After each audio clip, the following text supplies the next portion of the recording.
welcome back to another episode of Girls on the Rocks. I haven't done this in a while. I'm one of your co-hosts, Taylor Jean. And I'm Evelina. You didn't say the other one. Oh, is that on brand now? The other one. If we're ever somehow in a TV show or something, or like a reality show, Oh my God, yes. My subject underneath my name is going to be the other one. What's mine going to say? Taylor Jean, trademark. TM. I'm trademarked. Yeah. You got to pay for me. Ooh. Not in that way. Any life updates for the people out there? Anything going on? Nothing personally, but something that I recently realized about myself is I really, really hate Sidewalks. She said that to be funny. I did. Watch our last couple episodes. No, I really hate people making out on TV. Like watching like a TV show or movie. Okay, yes. And I'm talking about like not a sensual make-out session where it's like you kind of don't really hear them kissing. Oh, the but sloppies. But the ones where it's like... Ew, I don't need a visual. Audio. I don't know my Tori. senses.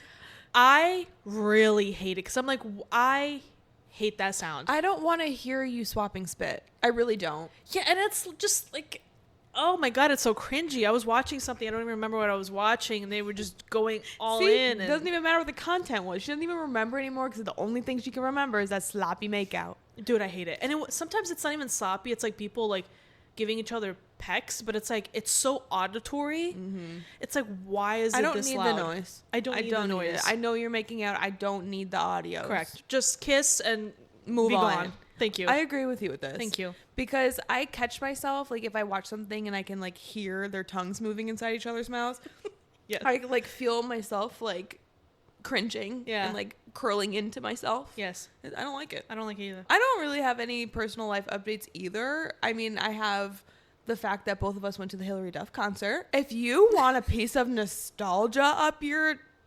life. Oh. Wait, what'd you say? I said hoo-ha. Oh, life. Go see Hilary Duff in concert if she's coming to your city. If she's coming to a city near you. Because, oh my Lanta. First of all, cute outfits. I've always aspired to have Lizzie McGuire's closet. Yes. But now as a grown adult, I aspire both Lizzie and Hilary. Yes. And here's the thing.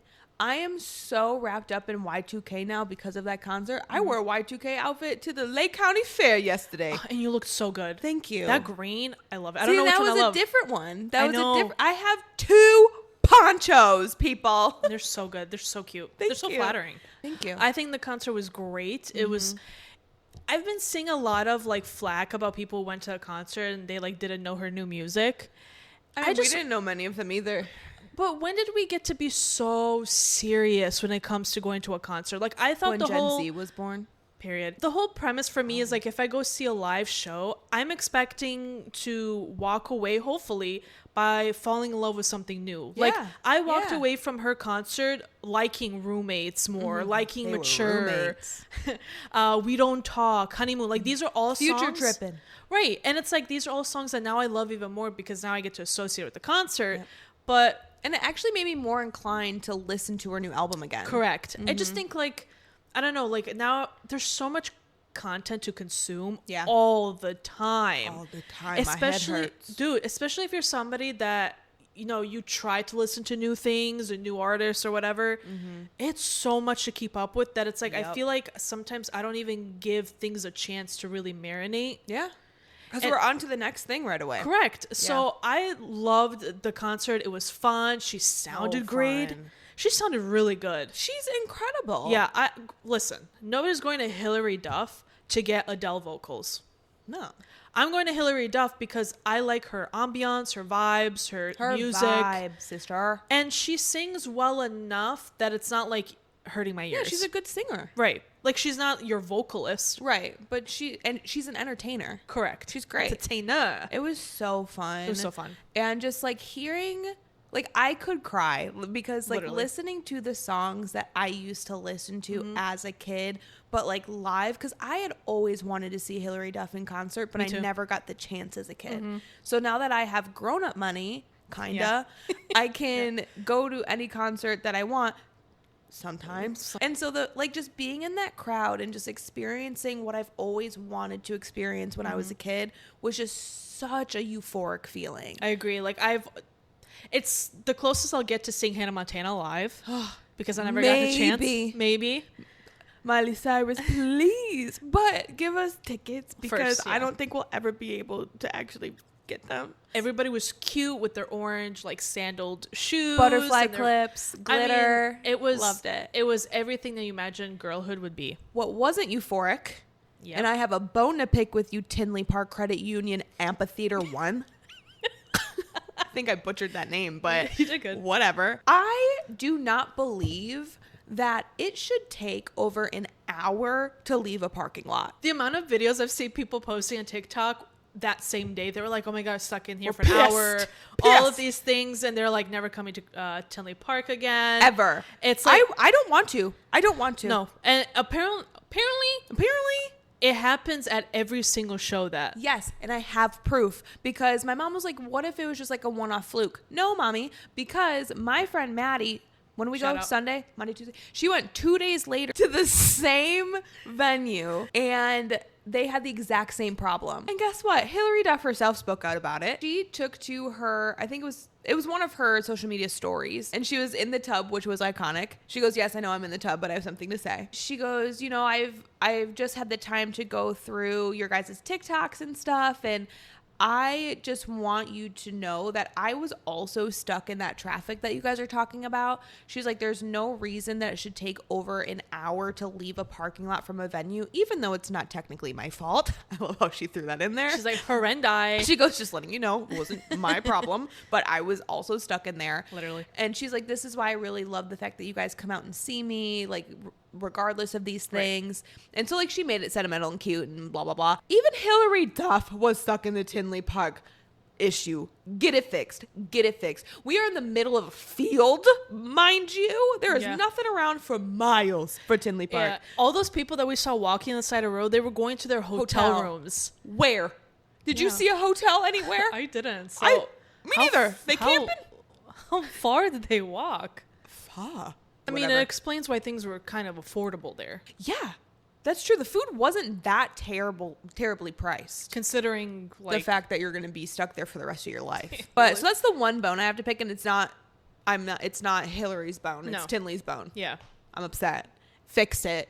Because I never want to go back, especially on a school night. On a school night, we went on a Sunday. I was so tired. Well, and here's the thing. Because that extra hour, I didn't go to bed till after 3 a.m. This leads me into the next thing I want to talk about me. This is really quick. Speaking of staying up late on a school night. Okay. So I did go to a county fair yesterday. Okay. And I need to stop staying up past my bedtime on school nights. Evelina. Why do you do that? I've been on this couch all day, barely moving. I did do an hour workout. I did go to the grocery store and I did work. Wow, you did a lot. More than I actually thought I would. I need to stop. Like, go to bed. You have to go to school. Stop staying out past your bedtime. Taylor, I'm telling you, through the TV or whatever you're going to watch this on later. But anyway, moving on to people who are famous. I just wanted to bring this up because it's been almost a month since the Traveler wedding, Taylor Swift and Travis Kelce. Jeez. And we have yet to be fed.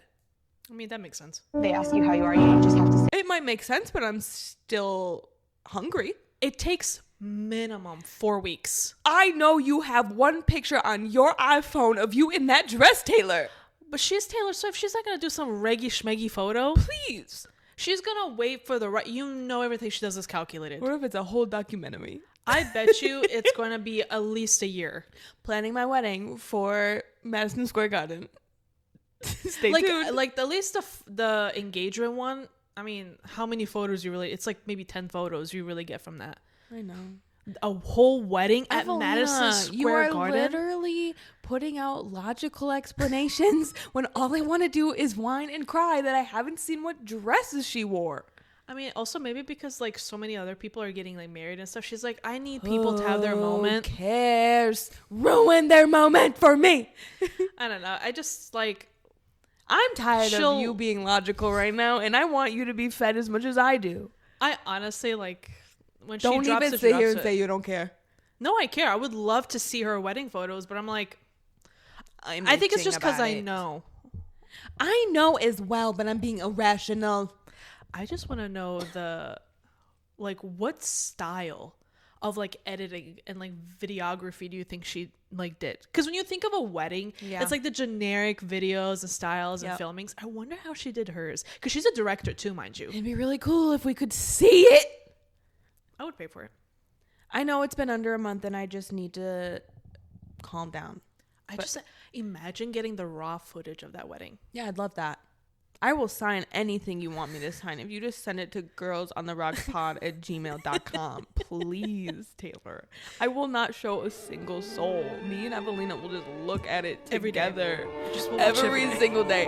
And then once you come out with your footage and pictures and all the things, then we'll be like, hey, guess who got it first? Girls on the Rocks. Please, Taylor. That would be incredible. I'm going to cry. I'm really thinking about the raw footage, and I'm just like, wouldn't it be really funny if Tree Payne just like for some reason stumbled upon this clip that I will be making, and she's like, you know what, Taylor, I really think we should do like something really funny. I'll send them the NDA. They will go to jail if they share this. So like, I'm not gonna risk it for the biscuit. They're probably dry as hell in jail. And the biscuits, if at all. She would probably want to record our reactions to her wedding, so then we're like those like fans. Taylor, please.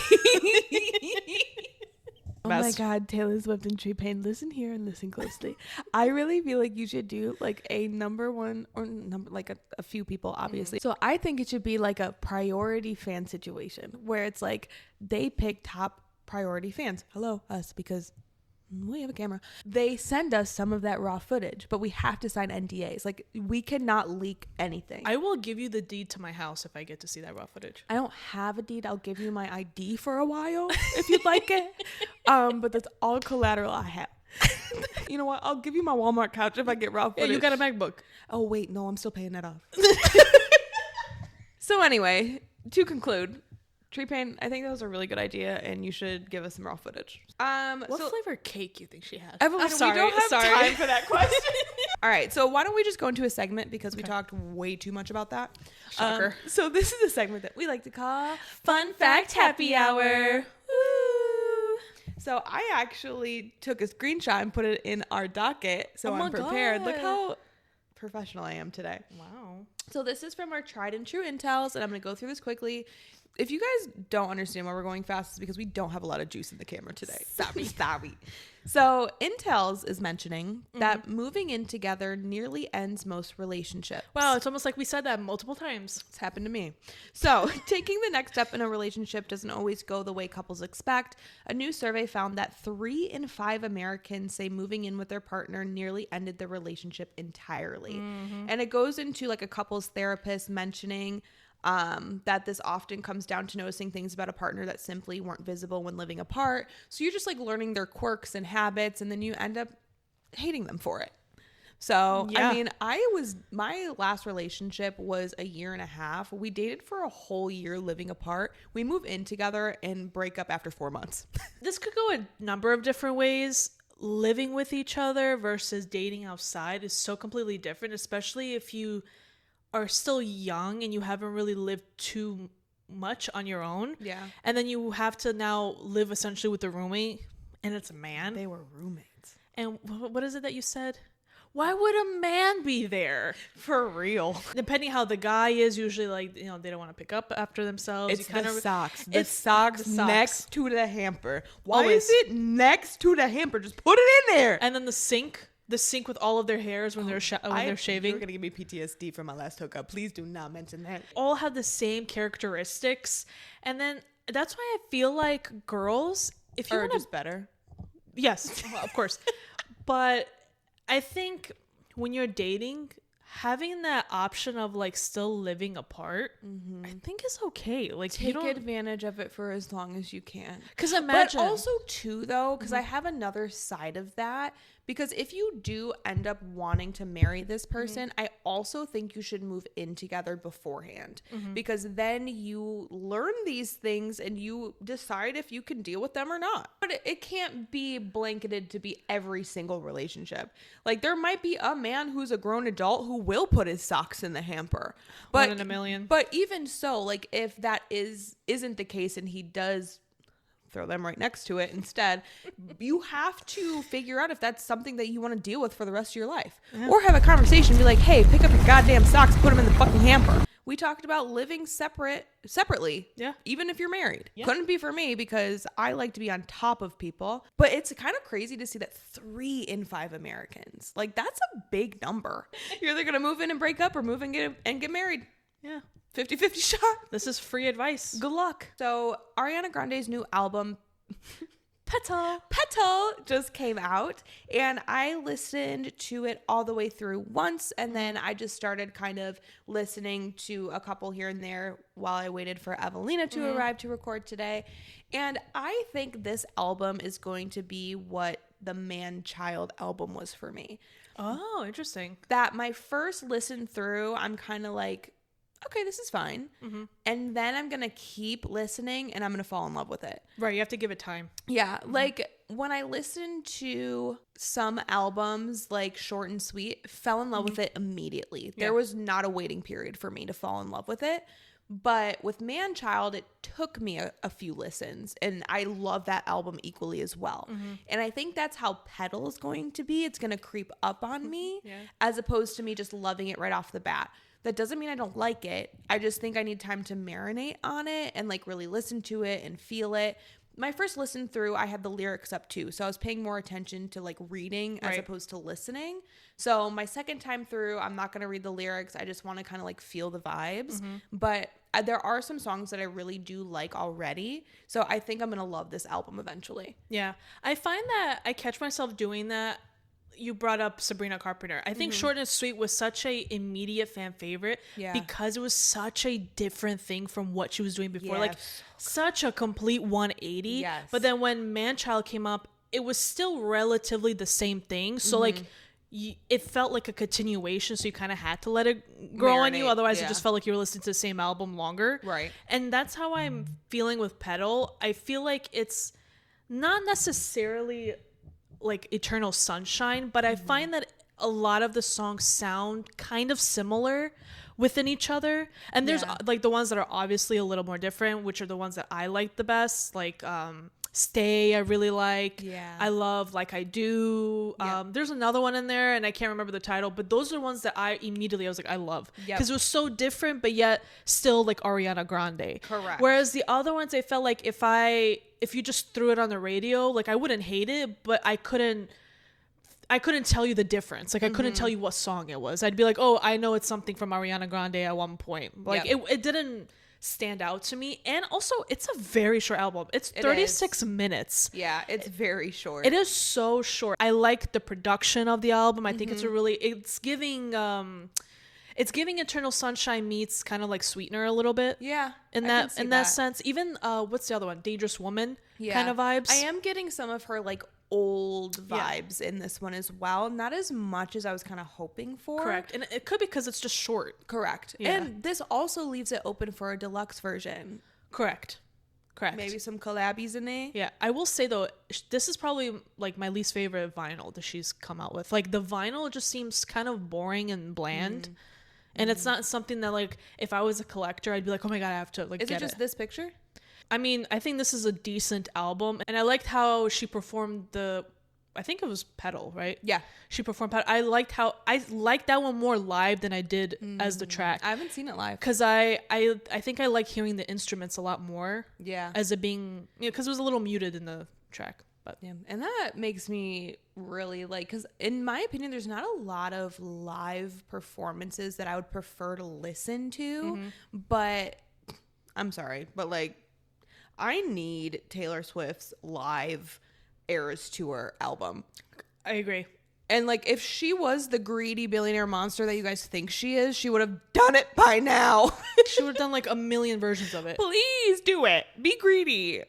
Ariana Grande has a song called Greedy, so we're making a connection somehow. Greedy. Ooh, you know that I'm greedy for love. But the last thing that I have on here is I started watching House of Stassi, so Stassi Schroeder's new show I forgot. on Hulu. So for those who don't know, who are not Vanderpump Rules fans, She is from Vanderpump Rules. That's it. Yep, that's it. But it's Stassi Schroeder, in my opinion, one of the best characters on that show. And now she has her own show. It took way too long, I feel like. It did. It really did. She even talks about like how hard she tried to work for this, and like she finally got the go ahead. And I started it today, and I'm already halfway through the season. Mm-hmm. But here's why I'm already halfway through the season, because why the hell are we only doing series that have one season being 8 episodes? Vanderpump Rules used to have over 20 episodes per season. Bring that back. Yep. And I was hoping, because she's branching from Vanderpump Rules, that would be the case for her show. Thank you for being 40 minutes. At least it's not like 20 minutes long. Mm-hmm. In only 8 episodes, so I get at least 8 hours of good entertainment. But still, like, what happened to having multiple content? Like, what is 8 episodes in anything? And then I have to wait 4 years for season 2. Correct. And it's not like anything really happened in terms of production. It's still this, especially in reality TV. Like, yes. Well, it's not like they've never done it before. Correct. I live for something to come back like Vanderpump Rules that had over 20 episodes per season. Mm-hmm. Why do I get fed 8 episodes that I have to be starving for months? Come on. Because then so much passes, like time passes, and then it's like the person themselves are older, so they're probably not as drama filled as they once could have been. Right. Oh, but Stassi Schroeder, she's bringing it. Well, she has to. I mean, she's like, I'm only giving you 8 episodes. Right, exactly. You have to get as much drama as you can for 8 episodes. Yeah. But I will say it's pretty good. Yeah. Yeah, because I'm already halfway through the season. It's classic Stassi. Like, there's drama there. There's a lot that you get to see with her husband, Beau, and just like her friend group, and like Katie Maloney is coming in. Nice. So I'm very entertained. There is a part of Stassi, though, that is really great to see. She has grown. Oh, she's a mom. She even like starts off with when she got canceled. And so like she's not like burying it or like not trying to talk about it. Like she comes up front and talks about it.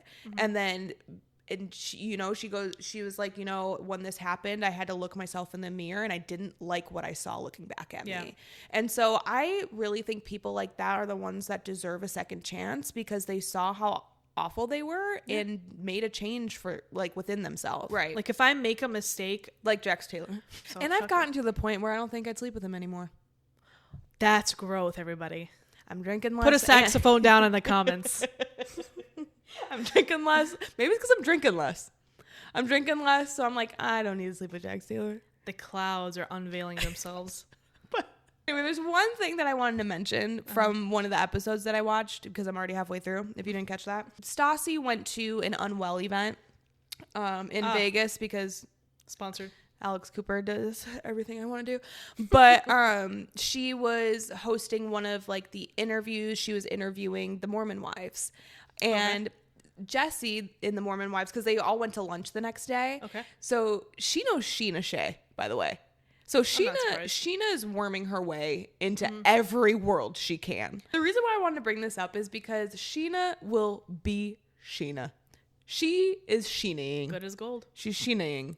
Because she was talking to Jesse, trying to be like, hey, you got any events coming up? Because Brock was raised Mormon. I forgot his name was Brock. So that's her husband. Allegedly, he was raised Mormon. And so now she's trying to swoop into the Mormon Wives show, because she has said, and Jesse confirmed this, that she is done with Bravo. Like, she wants to be out of the Bravo sphere. I bet. But, like, she's still trying to, like, claw her way in anywhere she can. Of course. I mean, she's got to get money. I think it's so funny. Brock, I hear it, and I just think of The Emperor's Last Groove. New Groove. He probably had a last one, too. I'm sure that was the movie. That was probably the last movie. Yeah. The Nannies. If it's not a book, it's a song. If it's not a song, it's a show. Podcast. If it's not a show, it's a music video. If it's not a music video, it's popping up at a red carpet event. If it's not that, it's her turning Mormon. Wow. You know what? Good for her. Get a girl. We all need to get our bag somehow. We trying. Yeah. I'm just not that desperate, but no, I'm not. I've never been Mormon. I got a regular 9 to 5. I can't do that. No. Yeah. So this is something that we like to call Weekly Vibes of the Week. Boom, boom, boom, boom, boom, tow. Yeah. Ooh, tow. Choo, tow. Ooh. Yeah. Zoom. I got another book for you guys. Look at her. Reader. I'm trying to get back in my reading bag. Remember, I have to hit that 100 by the end of the year. It is called Forever Interrupted. It is by Taylor Jenkins Reid. So she wrote the book, The Seven Husbands of Evelyn Hugo. Okay. That was a very popular book on Book Talk. But hold on, let me influencer hand this book for you. There you go. Gorgeous, gorgeous, gorgeous. So if you want a book that's depressing right within the first few pages, this one is it for you. How depressing? What's the level? So the gist of the story is this woman meets this guy. They get married within a few months of knowing each other. After a week and a half after they get married, he gets hit by a car while riding his bike and he dies. Love that. Within the first chapter. They're really reeling you in, you know? Literally. Love it. And then it just kind of goes through the journey of her like meeting his mom for the first time, like right before the funeral, because she didn't even know about her. Like the mom didn't know that he got married. And then just kind of going through that dynamic. So I'm only halfway through right now, but it's good. It's really good, but you got to be prepared. And like it's not a mystery that's what happens. Like I'm not spoiling anything. Like that's what it says on the back. Right. So I just wanted to make sure so people don't come at me with pitchforks. Right. My weekly vibe of the week is I'm actually rewatching one of my favorite shows. I haven't rewatched it in a while, but I'm in that like rewatch phase. Okay. And it's Mad Men. And if you have HBO Max, it's on there. But oh my God, this is like, if I had to put it on a list, it's definitely my top 10 greatest TV shows of all time. Okay. It is so good. Do you think I've seen it? No, absolutely not. You haven't. No, I haven't. Yeah. Everybody that's there, whether it's John Hamm, Elizabeth Olsen, it's like they're Did you know John Hamm has a big hammer? Wang. It's like they're like peak acting. Well, I guess I don't know if you want to call it peak, but it's like their best acting ever. All right. I mean, it's just you got marketing, advertising, New York in the 50s, 60s, 70s, and I think it reaches 80s as well. Sex. We got relationships. Wow. Wow. Bow chicka wow wow. She said sex, I'm in. Because it's with his big old whammy. Oh my God. It's not as vulgar as you've seen it like on Bridgerton. I may watch that. Maybe. No. Possibly. She's not. There's your episode, folks. You're welcome. Yeah, we ain't got nothing else because this episode's going to run too long. Yeah.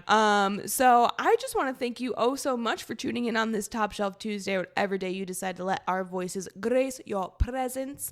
And I would really prefer if you would like, comment, subscribe, share, and please tell everyone that you meet or like know forever, if you see them, if you hear them, if you yell at them, scream, slap them sometimes, I don't know, maybe they pissed you off, but please tell them about the girls who shit talk and do not truth talk. And please remember that everything we say here is alleged. Yep. We do not bring you facts, folks. Only fiction and speculations. We hope you tune in every week because we'll be here usually. Okay.